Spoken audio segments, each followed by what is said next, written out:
How did I end up here? Lying in your arms, watching city lights turn to stars. One or two of you may remember the time back in 2017 when I made the original list of my favourite Overwatch maps, and may also remember that I put Horizon Lunar Colony on there. Good times. Well, anyway, from this list appearing in your feed, or you just stumbling across this list, you can safely assume that my opinions have changed in some areas. Plus, the pool of available maps in Overwatch is a lot bigger now, with 8 new maps being added since then, bringing the total up to 29 maps, which includes exclusive game mode maps like Elimination or Deathmatch ones, so yeah, only seems wise to update such a list. But first, to break the usual formula here a little, an honourable mention in Lijiang Tower. A fun and visually pleasing map to play on, it just didn't quite make the list, thanks to a very recent addition. Which, speaking of, let's begin. I welcome you to my top 5 favourite Overwatch maps, Redux. Thinking back, Lijiang also just missed out on another 5 spot for my old list as well. Huh. Oh, and all the gameplay footage you'll be seeing will be tank gameplay because, well, I just queued for tank while trying to get map footage. It's that simple, really. So sorry for the lack of variety, but let's begin.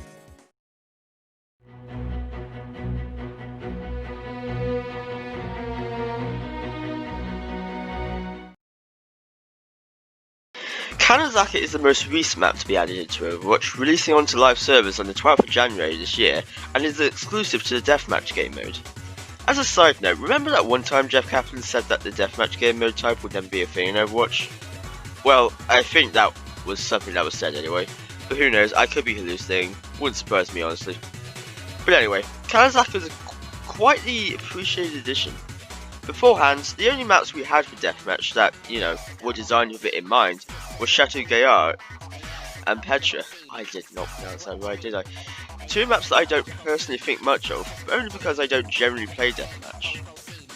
For Kanazaka on the other hand, this map actually makes me want to play Deathmatch. Not only is it a visually pleasing map, but it's also very well designed.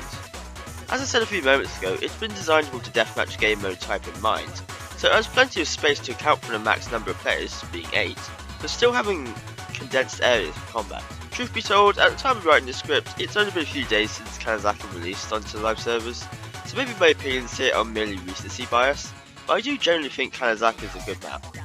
It does disappoint me that it's Deathmatch exclusive and not, for the main game modes, quick play and such, but hey, if I'm even thinking that at all, it speaks to the map's quality I feel.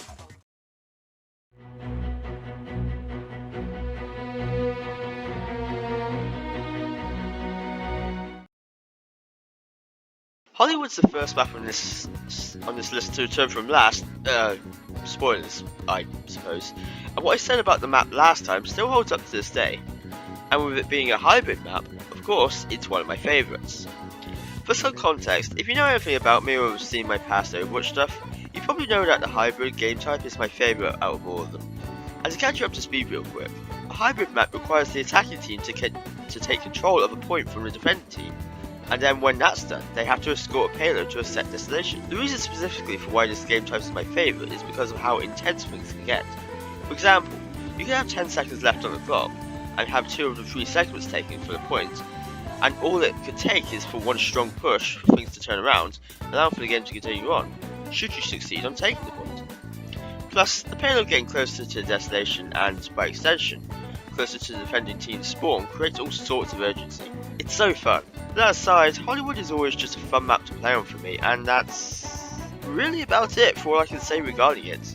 I mean, I love the little movie set areas you adventure through while escorting the payload, like a Wild West set or an outer space one. But yeah, I don't know, I just think it's a fun map. Where's the harm in thinking that?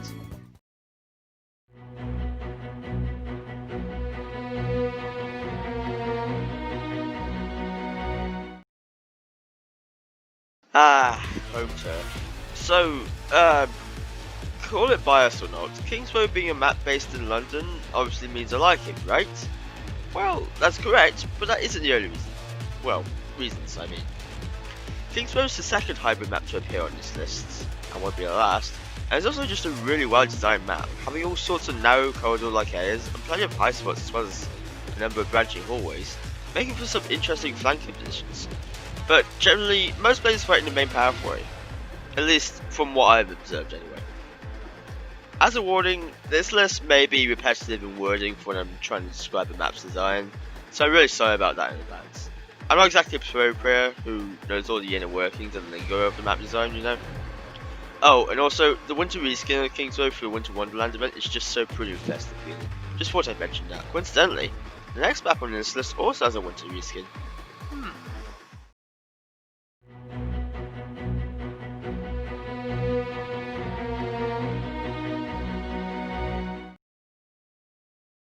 Hanamura is the most visually pleasing map on this list. I'll just get that out of the way now. Hanamura is set in Japan, and if you know anything about me, I love Japan. From its historical culture to the sights you can behold, etc., it's just such an intriguing country for me. So, you know, I guess I'm biased in that sense. Hanamura, like Hollywood, is a really fun map to play on in my opinion, and I always look forward to it appearing whenever I'm playing. Being a control map, or 2CP as it's often referred, it has overly spacious design in areas, but still provides a healthy number of positions where you can flank from. Arguably, the Paris map took a lot of inspiration from Hanamura, which you can see in the first choke point, but choked. Paris sucks, I will not apologise. My most likely definitely incorrect assumption aside, my favourite part about Hanamura is the area with the cherry blossom trees. You've seen me use this backdrop a bunch of times in my videos, and even as my end screen for a while, so I really don't need to explain myself here. It's beautiful. And hey, Hanamura was also set for the Genjin Hanzo animated short, Dragons, so that alone is enough to lock it in as one of my favourite maps because that's one of my favourite animated shorts. Enough fanboying though, Hanamura is a generally good map, both in design and visuals, and hey, it's fun too, that's all that matters, right?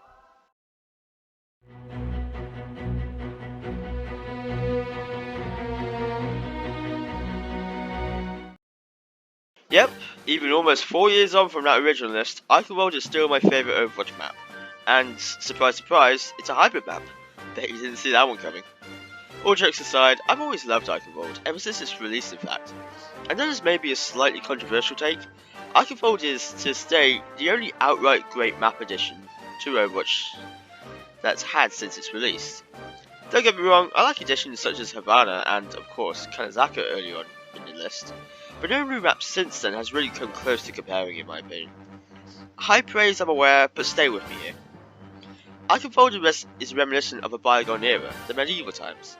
Personally, I'm a rather big fan of those times. Hell, I'm even writing an original story set in that period, but nevertheless, that's easy to see in its design, with the broken castle structures and such.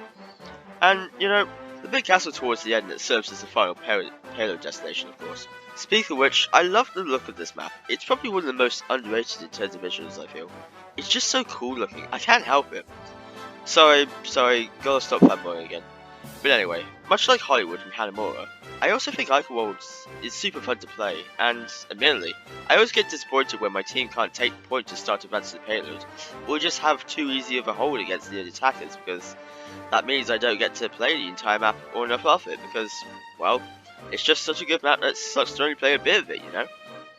And, sure, as the obligatory mention, there's a little room located in the end portion that houses a bonfire, being a reference to the campfire mechanic in Dark Souls. To this day, that's still such a neat Easter egg in my opinion. Well, that does it for the list. If I'm to be honest for a second, it was actually the recent addition of Kanazaka that made me want to remake this list. I mean, sure, it was due for a remake at some point, let's be real here, but I'm just glad I could do it now because otherwise, I don't know what I would have. This may not be the best written list or anything, but again, I'm not a pro player who knows the ins and outs of absolutely everything regarding this particular subject. I'm just some guy on the internet trying to give his opinion on a subject I feel strongly about, you know.